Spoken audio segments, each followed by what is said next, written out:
Pelletier knows her craft. It's something she learned while working in her community of Fort William First Nation. She's been making birch bark baskets for about 27 years, and she's proud to share.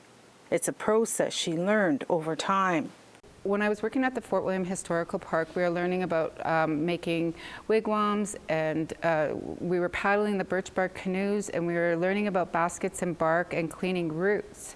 But I never knew how to gather the materials. I never knew where. I never knew how.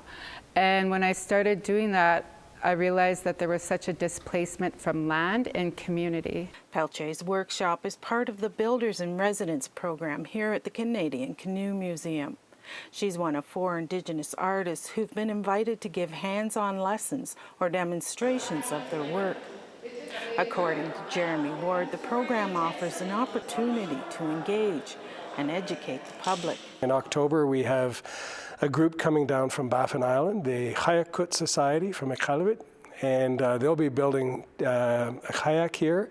They're going to be working with our 2 kayaks, which would be actually kayak for plural, more than one, and they'll also be working with our on-water staff to bring Inuit sensibility to kayaking for teaching the public to get out on the water. Sandra Moore is an artist from Hiawatha First Nation, located a 20-minute drive south of the museum. She's here to hone her skills with old techniques. I knew how to make a I knew how to make a birch bark basket, but I've only sewn them together with sinew. And so today we use spruce root, and I hadn't ever used spruce root before. And so I was just excited to be able to come and to learn how to use this spruce root. And so now I have some at home that I can go home and use now. Even though it's old and it's dry, Helen has shared with me how to use it now. That's what these workshops are all about, says Carolyn Hislop. So for me, the real impact is just, building some really good friendships and making this, just making this sort of a warm, vibrant, really truly like living space.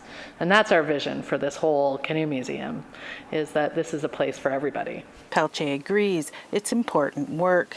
When I go into different communities, I meet different makers, and I also meet people who are possible birch bark makers.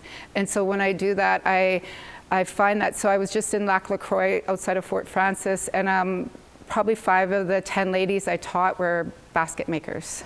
So you actually end up igniting spirits. Pelletier will also be teaching winter bark etching while here. Annette Francis, APTN National News, Peterborough, Ontario.